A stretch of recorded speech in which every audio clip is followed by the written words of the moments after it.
Bumagsak na umano ang kredibilidad ng Independent Commission for Infrastructure sa pagbitiw ni Mayor Magalong bilang Special Advisor ng ICI. Yan ang pahayag ni Attorney Topacio kung saan ginanap ang buwanang news forum ng Manila City Hall Reporters Association dito sa Pasay. Matatandaang kamakailan na itinalaga ni Pangulong Marcos Jr. si Baguio City Mayor Magalong sa kanyang posisyon bilang Special Advisor ng ICI. Pero nag-resign rin ito agad kaugnay ng issue ng tennis court sa kanyang pinamumunuang lungsod.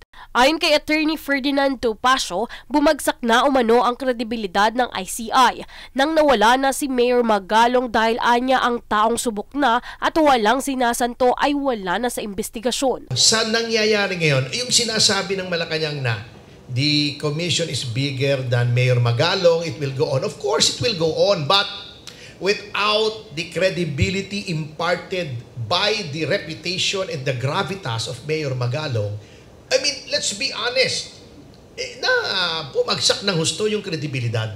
Pumagsak ng husto. Mahina rin daw umano ang kredibilidad ng Administrasyong Marcos Jr. sa pag-iimbestiga sa trilyong-trilyong anomalya sa flood control projects. Dahil yan sa na-weaponize na rin umano ang Department of Justice at napolitika, kasama na ang inconsistencies ng mga ahensya ng pamahalaan. Sa kabilang banda, marin namang kinukundina ni Attorney Topacio ang karahasan na nangyari noong September 21 na rally laban sa korupsyon.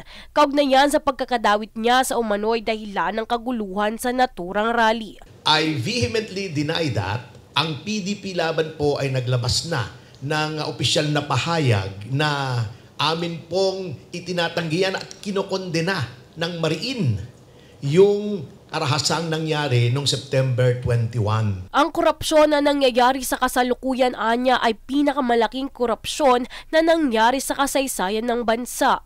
Bunsod nito, ang publiko ay nararapat na makaalam ng totoong nangyayari na problema ng Pilipinas. We should never stop calling for accountability. Yan ang panawagan ni Attorney Topacio at ng mga Pilipino sa gitna ng investigasyon sa mga korupsyon na patuloy na nangyayari sa bansa. Jovi Rodriguez, nag-uulat para sa Golden Nation Network.